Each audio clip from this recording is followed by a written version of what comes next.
Muchas gracias, doctor. Para empezar, pues, contigo agradeciendo primero la dirección del primer nivel de atención y al equipo del programa EPIC que ha permitido y ha hecho posible que en esta tarde podamos hablar de un tema tan importante que es los cuidados paliativos en el primer nivel de atención.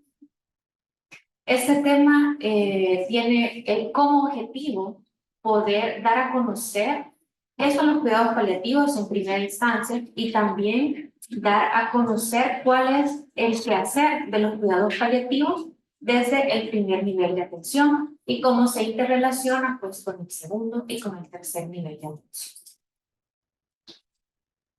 Iniciamos entonces haciendo una memoranza, ¿verdad?, de una definición de qué son los cuidados paliativos. Según la Organización Mundial de la Salud, en el 2012, ellos plantean esta definición en la que ellos plantean como que los cuidados paliativos son un enfoque para mejorar la calidad de vida de los pacientes, incluyendo también a sus familias. Acá también se menciona que se puede, desde los cuidados paliativos, hacer prevención, alivio del sufrimiento, mediante una identificación temprana de signos y síntomas, haciendo una evaluación y tratamiento del dolor y otros problemas que pueden ser psicoemocionales y también espirituales. Vemos cómo se trata de abordar al paciente pues, de una manera integral. Para el 2019, aproximadamente se crea pues, otra definición que viene a abonar a los cuidados paliativos. Estamos hablando de la definición consensuada de cuidados paliativos. Y esta fue hecha por un conjunto de expertos en la materia de medicina paliativa, donde ellos pues convinieron y dieron este otro concepto que dice que los cuidados paliativos son una asistencia activa, holística, de personas de todas las edades que están atravesando un sufrimiento grave que está relacionado con la salud por una enfermedad severa. Y hace especial énfasis en aquellas personas que están cerca del final de su vida. Y pues el objetivo que acá se plantea es similar al anterior, a mejorar la calidad de vida de los pacientes, incluyendo sus familias, y acá también se incluye a los cuidadores, que a veces pues, no son parte de la familia. Si vemos, este es un concepto en el que el enfoque es el bienestar de la persona integralmente. Continuamos con un poco de lo que es la historia de los cuidados paliativos. Hay datos de que a finales del siglo XIX se empezaron a crear centros llamados hospicios en los que se daba atención y cuidado a los pacientes con enfermedades pues, muy graves. Estos hospicios generalmente pues, estaban manejados desde el ámbito religioso. Y pues hacían un cuidado siguiendo un mandato divino, ¿verdad? De ayudar al necesitado, ayudar al enfermo. Pero estos sirvieron como una base para los cuidados paliativos que conocemos hoy en día. La filosofía de cuidados paliativos comenzó en Londres en la década de los 60. Al hablar de historia de cuidados paliativos, debemos de mencionar siempre a la figura de Cicely Saunders. Ella es considerada una de las pioneras en este ámbito de la medicina. Es una mujer que, pues, al revisar su biografía, podemos ver que tenía un compromiso gigante, ¿verdad?, con el cuidado de las personas enfermas. Este mismo compromiso y necesidad, ¿verdad?, de ayudar a las personas enfermas la llevó a prepararse en diferentes ámbitos. Así vemos que Cicely fue preparada en ámbitos como trabajo social, enfermería y también medicina. Ella fue quien introdujo un concepto que es muy utilizado en cuidados paliativos, que es el llamado dolor total. Esto fue en el año de 1960. Con la introducción del término de dolor total, Cicely deja a entrever, ¿verdad? De que la persona enferma no solamente atraviesa un sufrimiento por el padecimiento físico, sino que también esta persona sufre en sus diferentes esferas. Vemos que hay sufrimiento emocional, sufrimiento por las situaciones sociales o el entorno en el que el paciente se encuentre y también el sufrimiento espiritual a causa pues de preguntas, ¿verdad? Que la persona se hace de por qué está sufriendo esta enfermedad y pues gracias a Cicely tenemos este concepto en el que nos permite tener un panorama pues general de todo lo que padece un paciente con una enfermedad crónica grave. Cicely fue una de las fundadoras del Hospice San Christopher en Londres en 1967, que es considerado pues, uno de los primeros hospices pioneros en los cuidados paliativos modernos que conocemos hoy en día. A partir de lo comentado, ¿verdad?, de Londres, los cuidados paliativos se fueron expandiendo a lo largo de diferentes países, ¿verdad? Y así es como diferentes iniciativas van apareciendo. Vemos que en el 2014 se celebra la Asamblea Mundial de la Salud número 67 y es aquí donde se insta a los diferentes Estados miembros a poder crear políticas de cuidados paliativos para poder fortalecer los sistemas de salud, ¿verdad? Y ya no solamente quedarnos en prevención, curación, rehabilitación, sino que también dar un paso más, incluir a los cuidados paliativos. Y pues esta invitación se expande a todos los niveles de atención y es aquí donde encontramos a la atención primaria, la atención comunitaria y domiciliaria para poder llegar a la tan anhelada cobertura universal en salud.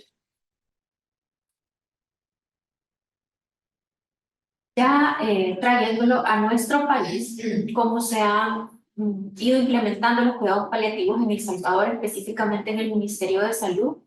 Tenemos que, bueno, el compromiso viene desde aproximadamente el 2010, en el que se empiezan a hacer pláticas y gestiones y planes para que los cuidados paliativos sean implementados en el Ministerio de Salud.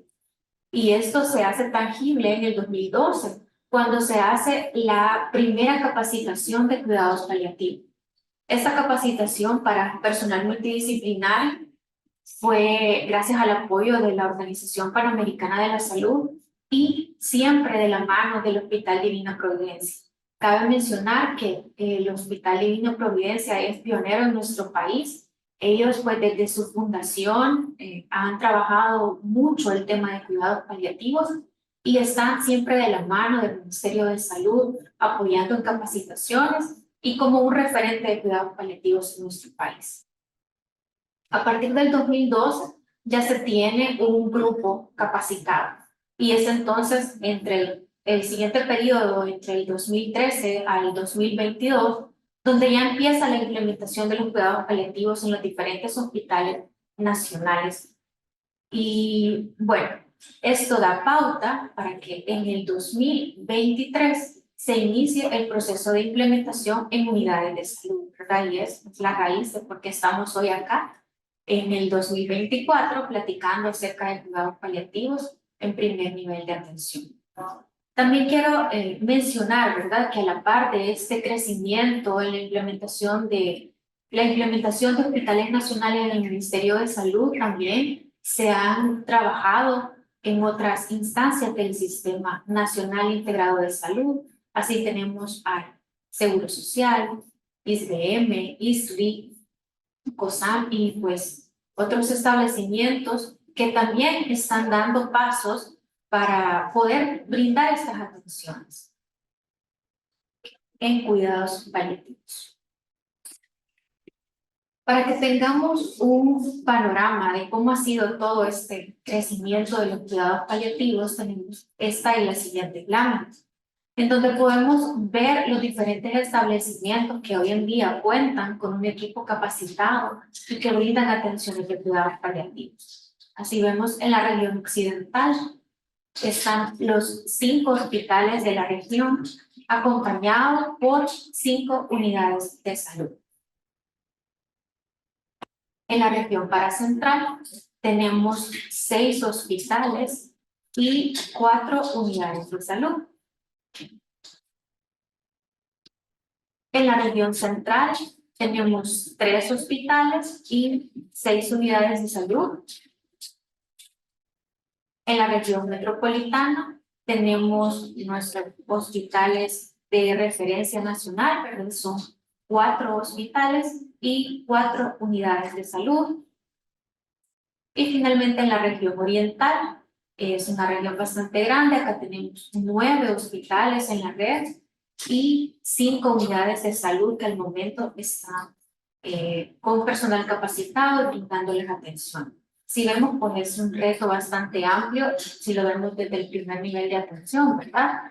Y ya se ha dado el primer paso y esperamos gradualmente ir capacitando más unidades de salud para que esas atenciones puedan llegar a más personas. A la par de todo este proceso de implementación, también ha habido un trabajo en el marco legal. Hay diferentes documentos que nos ayudan y nos amparan, ¿verdad? En el quehacer de los cuidados paliativos. En esta lámina podemos verlos según el año en que fueron apareciendo, se fueron creando. Y tenemos diferentes como lineamientos y la norma que son específicos de cuidados paliativos. Y también hay otros documentos como los relacionados con cáncer, por ejemplo, que es la política y la ley, que no son específicamente de cuidados paliativos, pero que sí, cuidados paliativos está inmerso en él. También podemos hablar de la Ley de Deberes y Derechos, de pacientes y prestadores del servicio de salud, la Ley del Sistema Integrado de Salud y recientemente pues, la Ley Crecer Juntos. Ya entrando en materia, en lo que es cuidados paliativos en primer nivel de atención, vamos a revisar lo que dice nuestra norma técnica para la atención y cuidados paliativos, específicamente en la sección 1. En el artículo 16 nos habla de que se debe elaborar un plan escalonado y gradual para la implementación de la atención y cuidados paliativos, y es precisamente en lo que se está trabajando desde el año 2023 y en el presente. Se están conformando los equipos multidisciplinarios que van a brindar esas atenciones. Igualmente, la norma nos menciona que se debe de contar con los medicamentos e insumos para que se pueda abordar las necesidades de estos pacientes que tienen necesidad paliativa. Todo eso también lo encontramos en los lineamientos técnicos. También la norma hace mención de la atención domiciliar en el artículo 18. Se habla de que la atención domiciliar en cuidados paliativos pues debe de realizarse en equipo interdisciplinario para que pueda atender al paciente y también a su familia en las diferentes necesidades que tenga el paciente que atraviesa una enfermedad grave. Sabemos que al estar en un proceso de implementación, pues la atención domiciliar se va a dar según la capacidad instalada que tenga cada unidad de salud. Hablando un poco sobre la organización de la atención en cuidados paliativos en el ministerio, podemos decir que a nivel hospitalario se reconoce a las unidades del dolor y cuidados paliativos, que en adelante vamos a llamar como UDCP, y así es como generalmente son conocidos. Y a nivel comunitario hablamos de equipo interdisciplinario de cuidados paliativos. Ahora bien, ¿cuál es el quehacer de estos equipos de cuidados paliativos en las unidades de salud? Tenemos varias funciones que las podemos encontrar siempre en los lineamientos técnicos de atención. Podemos hablar de la identificación de pacientes con necesidades paliativas. A la vez de identificarlo, pues hacer una valoración integral de las necesidades que estos pacientes y sus familias tengan. También desde el primer nivel se puede dar cumplimiento al plan que los pacientes tengan, ¿verdad? Referidos desde los hospitales, desde las USP, y también se puede dar una valoración frecuente y control de síntomas para lograr que esos pacientes estén con bienestar. Otras de las funciones son utilizar la herramienta comunitaria de cuidados paliativos, ya la vamos a conocer más adelante, y también pues que exista siempre información y apoyo para el paciente y su familia en las distintas fases de su proceso, colaborar siempre, ¿verdad?, en la parte farmacológica y no farmacológica para el control de los síntomas. Igualmente, mantener una comunicación fluida, información, ¿verdad?, para los cuidadores, para ayudarles a pasar este proceso de enfermedad. Y también los equipos de las unidades de salud son encargados de hacer referencias y coordinaciones con los centros de USP para poder solventar las necesidades que el paciente necesita. Ahora bien, para que las unidades de salud puedan brindar estas atenciones de cuidados paliativos, la unidad deberá disponer de personal capacitado, que es el trabajo que actualmente se hace, ¿verdad? Estar capacitando constantemente a diferentes grupos de unidades de salud. Estas unidades deben de tener un consultorio que sea para las atenciones de cuidados paliativos, no necesariamente tiene que ser exclusivo para cuidados paliativos, sino que puede ser también compartido, ¿verdad?, con otros. Simplemente tiene que haber una coordinación entre las jefaturas de los establecimientos. También es necesario que exista un lugar para comunicarse con la familia. Sabemos que hay un paciente en cuidados paliativos, es un paciente bien vulnerable junto con su familia y pues es necesario que exista un espacio. Lo ideal es una sala de comunicaciones. Eso también puede platicarse y ver según la capacidad de infraestructura que las unidades tengan. También contar con los medicamentos adecuados según el nivel de atención y la capacidad que tenga el establecimiento. Los equipos de cuidados paliativos en el primer nivel de atención están conformados por 3 personas. El equipo interdisciplinario debe estar formado por el médico capacitado, por personal de enfermería capacitada y un promotor de salud. Ahora bien, además de este equipo interdisciplinario, también puede existir otro equipo que sea de apoyo. Esto va a variar en los establecimientos porque pues depende de cómo esté su capacidad. Hay algunas unidades que pueden tener estas figuras y otros que no. Pero si existen, sí es muy necesario que exista una coordinación con el equipo de cuidados paliativos para que psicología, nutrición, fisioterapia, educador en salud pueda apoyar a las atenciones de cuidados paliativos. Otra figura importante como equipo de apoyo son los voluntarios, y aquí entra un agente de cuidado espiritual, porque como hemos mencionado, en cuidados paliativos también se toma en cuenta el estrés espiritual que un paciente pueda sufrir o sus familias. Y pues aquí queda abierto a otras entidades, personajes de las unidades de salud que quieran trabajar de la mano con los equipos interdisciplinarios. Habiendo mencionado cuáles son los personajes del equipo multidisciplinario, pasaremos a hacer un recuento de las diferentes funciones que estos personajes del equipo hacen dentro del quehacer de los cuidados paliativos. Entonces, el personal médico a cargo, ¿verdad?, de brindar las atenciones en cuidados paliativos puede ser un médico internista de familia, un médico general capacitado o pues también puede haber el caso que exista un médico paliativista en la unidad de salud. El trabajo del personal médico va a ser, en primer lugar, cumplir siempre con el quehacer del registro, ¿verdad?, de sus atenciones en el expediente clínico y hacer uso de algunas herramientas que vamos a conocer a continuación. En cuidados paliativos hablamos mucho de herramientas. Vamos a conocer entonces la herramienta que nos ayuda a identificar las necesidades paliativas y es la que tenemos a continuación. Esta herramienta es llamada NECPAL y por sus siglas pues lo que nos indica es necesidad paliativa. Con esta herramienta podemos hacer una identificación de las personas que necesiten cuidados paliativos. Esta herramienta da inicio con una pregunta sorpresa.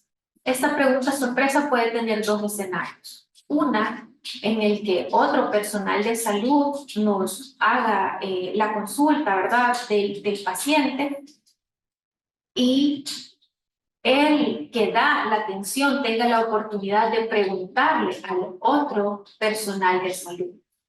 Y el otro escenario es que el paciente no viene presentado por otro personal de salud, sino que simplemente lo conocemos directamente y nos toca a nosotros mismos o a la persona evaluador hacerse la pregunta sorpresa. Ahora, ¿qué dice la pregunta sorpresa? Dice, se sorprendería si esta persona muriese a lo largo del año siguiente, y pues hay dos caminos. La primera es la respuesta sí. Si el otro personal de salud que presenta al paciente o si nosotros decimos sí, yo me sorprendería que esta persona muriese a lo largo del año siguiente, tenemos un NECPAL negativo. Significa que al momento esta persona está en un estado de salud bueno, ¿verdad? Y por lo tanto nos sorprenderíamos si falleciera, por lo tanto es un NECPAL negativo. Y la otra cara de la moneda es si contestamos que no. Es decir, si yo no me sorprendería. Es decir, a mí no me tomaría por sorpresa que el paciente falleciera. ¿Por qué? Porque yo lo estoy viendo con condiciones desfavorables de salud o pues porque ya lo conozco. Es bien importante que cuando se hace la pregunta sorpresa hacia uno mismo, no hacer el NECPAL desde el inicio, ¿verdad? Porque de entrada no vamos a tener mucha información del paciente. Necesitamos hacerle la entrevista, saber el consulta por, saber la presente enfermedad, los antecedentes, para yo ya poder tener un conocimiento cimentado de cómo se encuentra este paciente para poder ya contestar el NECPAL. Entonces, si la respuesta es no, seguimos la flecha hacia abajo y nos indica que debemos de seguir indagando. O sea, yo no me sorprendo que fallezca, pero no es suficiente ahí, hay que dar otro paso. Hay que consultar las siguientes casillas que vemos en colores y pues ahí nos desglosa. Pueden ser necesidades paliativas, es decir, la persona, otro personal de salud o la familia misma reconoce que necesita cuidados paliativos. Puede ser también pérdida funcional, o sea, ese paciente ya no está con sus funciones al 100%.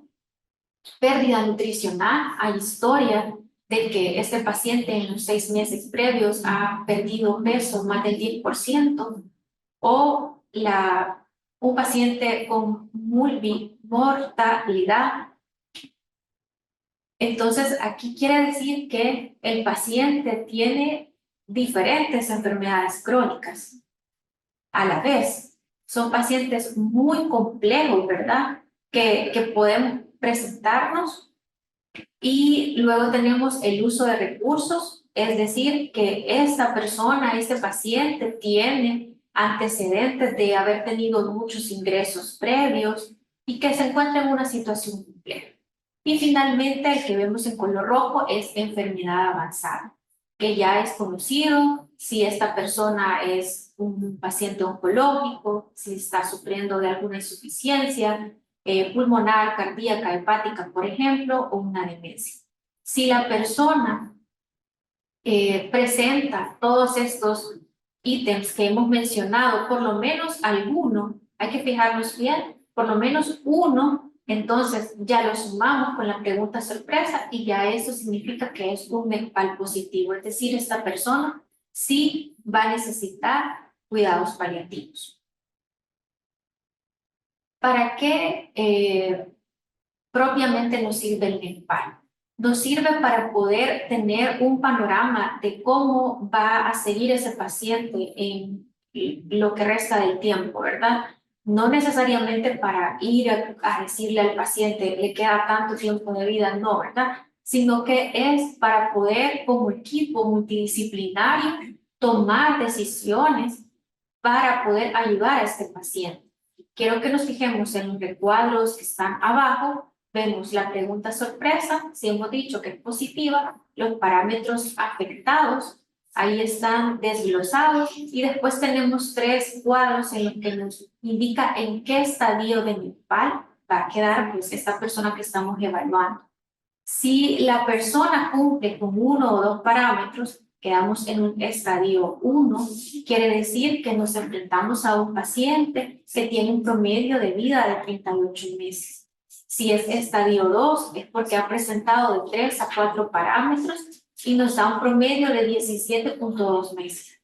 Y en estadio 3, la persona tiene presente de 5 o 6 parámetros y tiene como promedio de vida 3.6 meses. Esto puede ayudar al personal multidisciplinario que está atendiendo a tomar decisiones, ¿verdad? Tomar decisiones de cómo va a ser tratada esta persona. Siguiendo con las funciones del equipo interdisciplinario, siempre con el personal médico, si este va a ser el encargado de la prescripción de los medicamentos, debe también ayudar en la educación a la familia y también fomentar grupos de voluntarios y capacitarlos en cuidados paliativos. También es el médico quien, ayudado por la herramienta de IDCPAL, va a identificar cuál es el nivel de complejidad que el paciente presenta. Ya lo vamos a ver en la siguiente diapositiva. Y también es el médico el encargado de participar de la visita domiciliar si la capacidad instalada de la unidad de salud lo permite. Acá vamos a empezar a desglosar la escala de IDCPAL, como les mencionaba, es la que sirve para poder determinar cuál es la complejidad del paciente en el que estamos evaluando.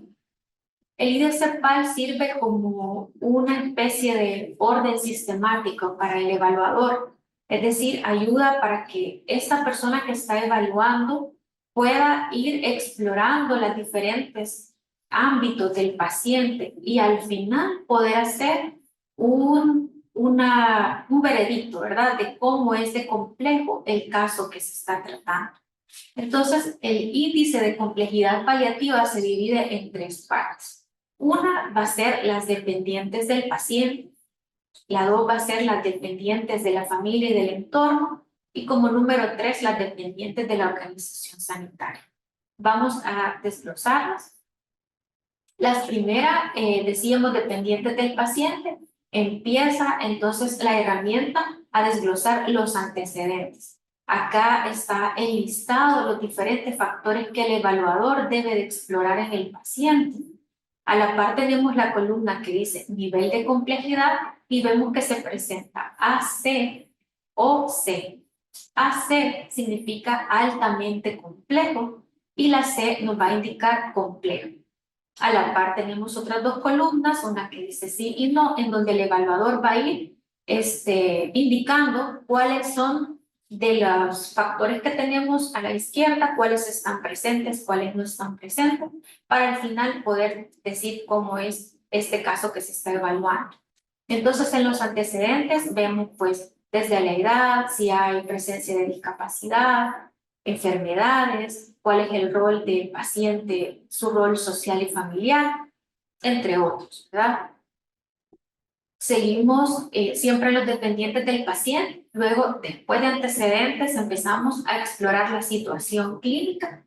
Y acá los factores están inclinados a saber cuáles son los síntomas que presenta, si estos síntomas son muy graves, si han habido cambios, cómo han sido tratados, todo lo relacionado a la situación clínica.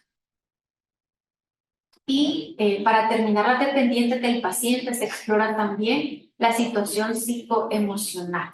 Y acá pues lo que se busca es saber a través de estos diferentes factores que se evalúan, saber cuál es la situación psicoemocional con que el paciente y su familia está enfrentando el proceso de enfermedad.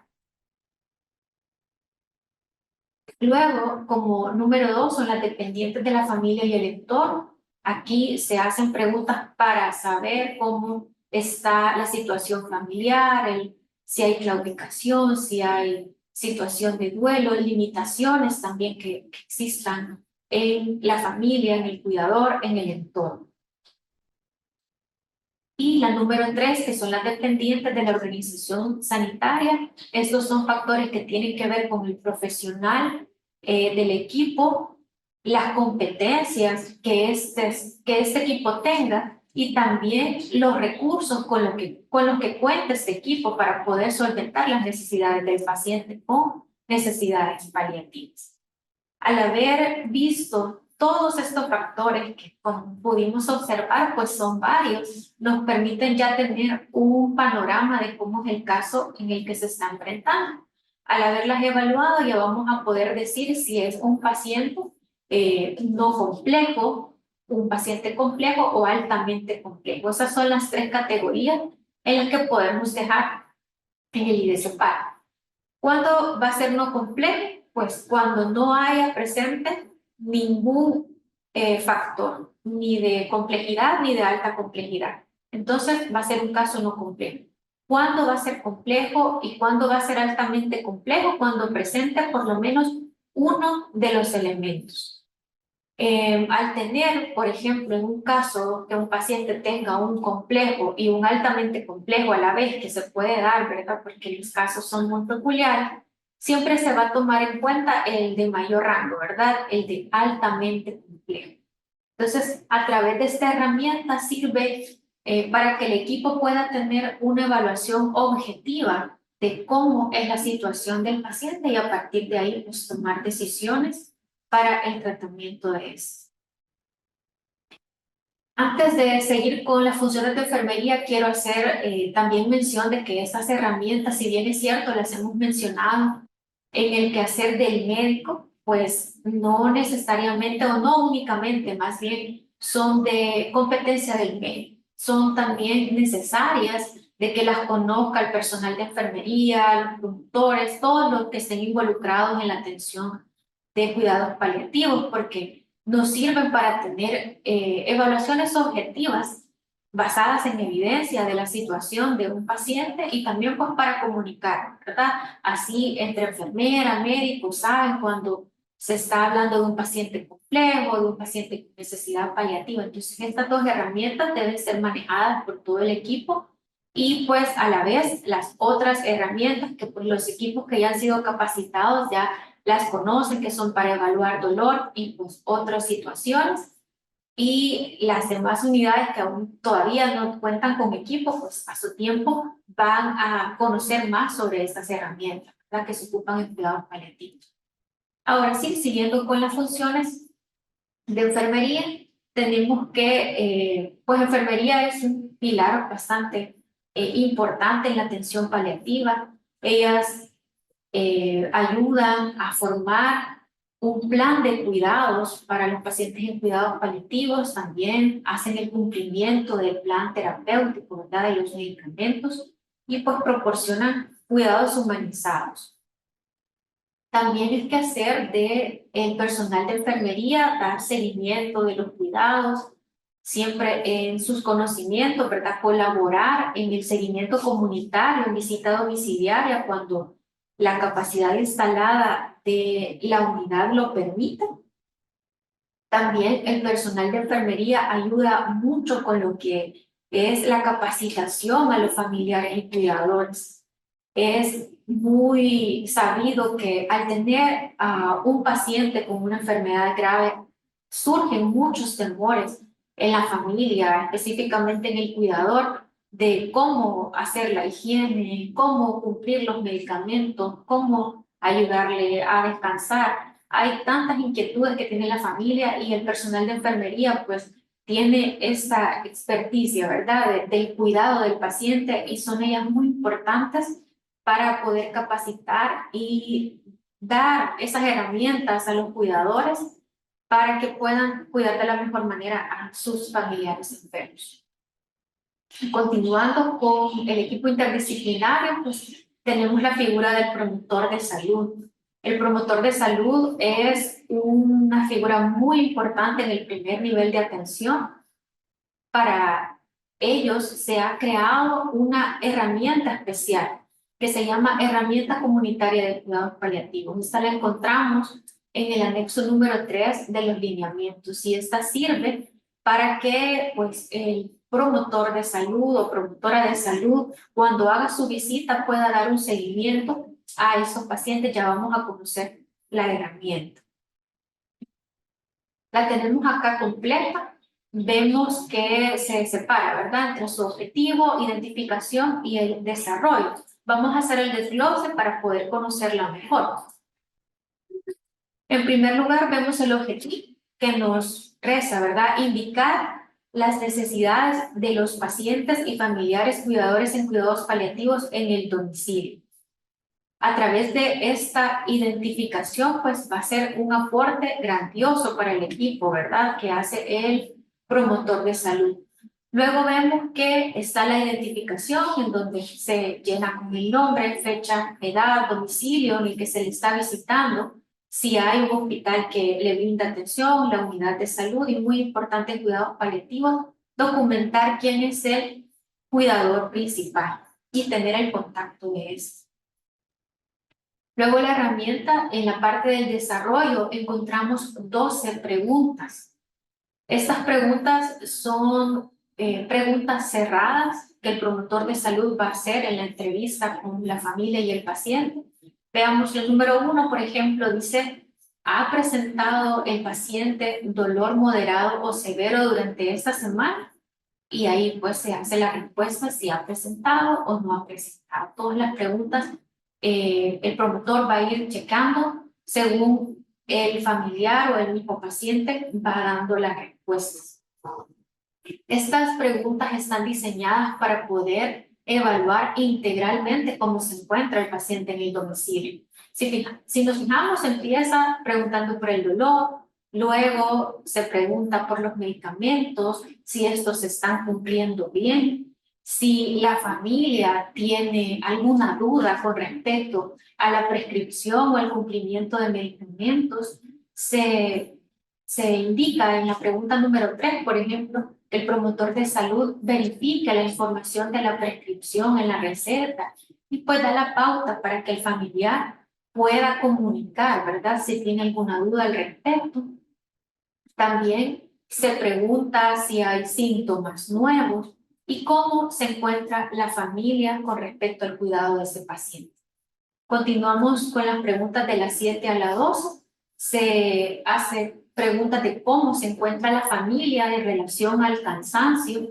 Es conocido que tener un paciente con enfermedad grave puede ser muy desgastante emocionalmente, espiritualmente para la familia, ¿verdad? Entonces, se le hace también esa pregunta al cuidador familiar.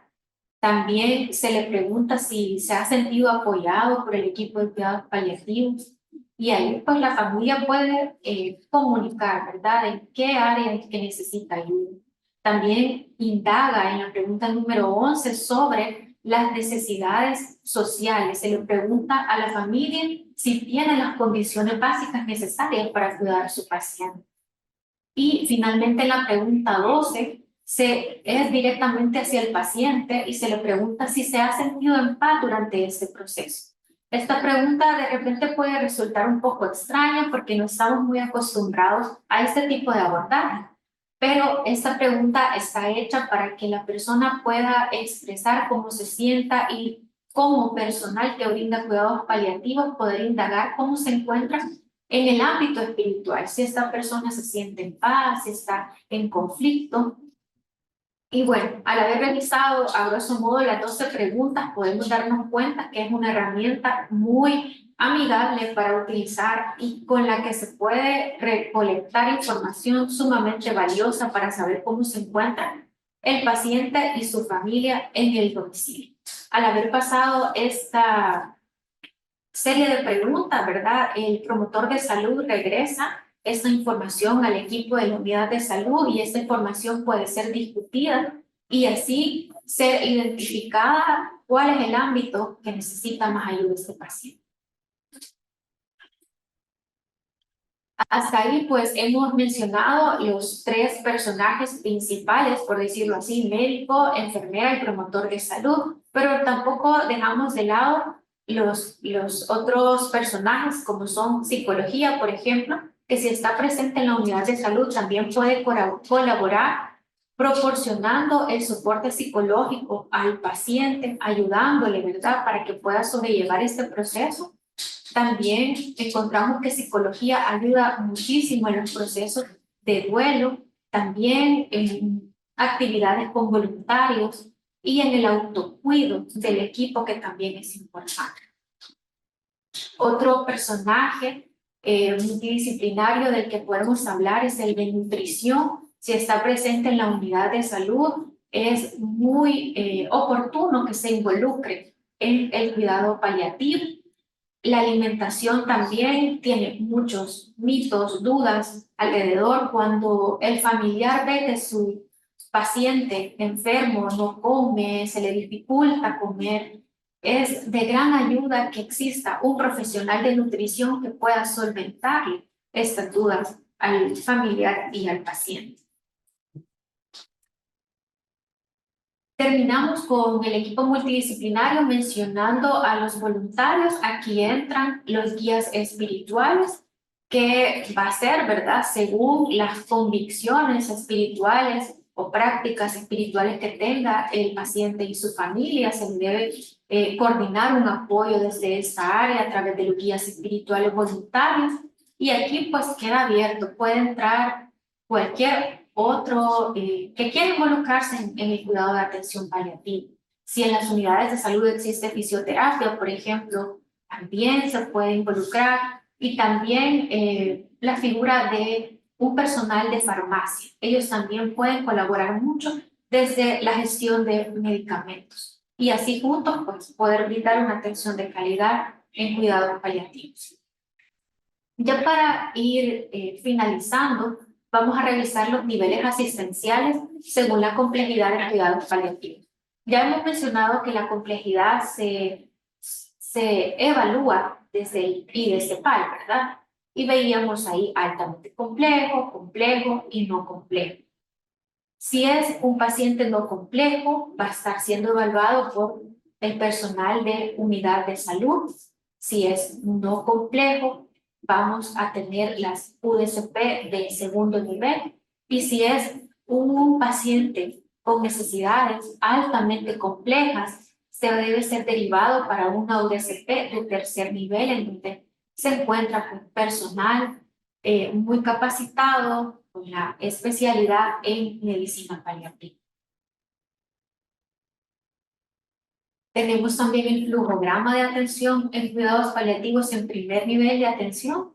Las unidades de salud, al ya haber recibido la capacitación y contar con el equipo, pueden brindar consulta de cuidados paliativos y también atención domiciliaria, siempre haciendo el énfasis, ¿verdad?, desde la capacidad instalada que se tenga en los establecimientos. Y en las atenciones domiciliarias, pues debe de participar idealmente el equipo capacitado. También tenemos el flujograma de red de atención entre unidades de salud y las UDCPs que encontramos en los diferentes hospitales. Siempre vemos, ¿verdad?, como complejo y altamente complejo, y que van a estar siendo atendidos en las UDCP de segundo y tercer nivel, y en las unidades de salud, en los equipos interdisciplinarios, los pacientes, que estén en una situación no compleja. Ahora bien, los pacientes son muy dinámicos y debe de existir una comunicación muy buena, fluida y eficiente entre el personal de primer nivel y su hospital de referencia, su UDCP de referencia, porque al haber dado un plan terapéutico, por ejemplo, en segundo nivel o en tercer nivel, se puede hacer la referencia para la unidad de salud con la intención de que sea la unidad de salud quien le colabore al paciente, ¿verdad?, de la atención de seguimiento más cercano a su hogar. Y pues también, si un paciente no complejo en las evaluaciones empieza a tener mucha más dificultad en su tratamiento, en el manejo, pues debe de excluir, ¿verdad? Para ser atendido en segundo o en tercer nivel de atención. Llegamos finalmente a las conclusiones. Tenemos que es conocido que la atención de primer nivel es un pilar fundamental en el sistema de salud. Primer nivel hace un trabajo enorme, gigantesco, ¿verdad? En el sistema de salud. Y es de ahí donde radica la importancia de la inclusión de los cuidados paliativos en el primer nivel de atención. Porque es a través de esta inclusión de los cuidados paliativos en el primer nivel de atención que se va a lograr un acercamiento de estas atenciones al hogar del paciente. Al tener este acercamiento, pues logramos que exista un incremento en la accesibilidad y en la identificación temprana de las necesidades paliativas. Y al haber una identificación temprana, esto nos conduce a intervenciones oportunas de control de síntomas, de abordajes sociales, espirituales, ¿verdad? Para poder ayudar a estos pacientes integralmente.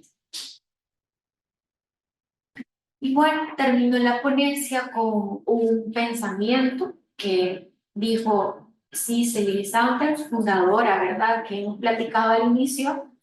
Ella dijo, no es el cuerpo el que sufre, sino el individuo entero. Y realmente ese es el reto que tenemos, que se plantea desde los cuidados paliativos, ¿verdad? No solamente atender el ámbito físico, sino que también ir un paso más y poder atender y conocer las necesidades sociales, psicológicas, espirituales que el paciente tenga y poder ayudarle de esa manera, tal cual como quisiéramos ser atendido alguien de nuestra familia o nosotros mismos, ¿verdad?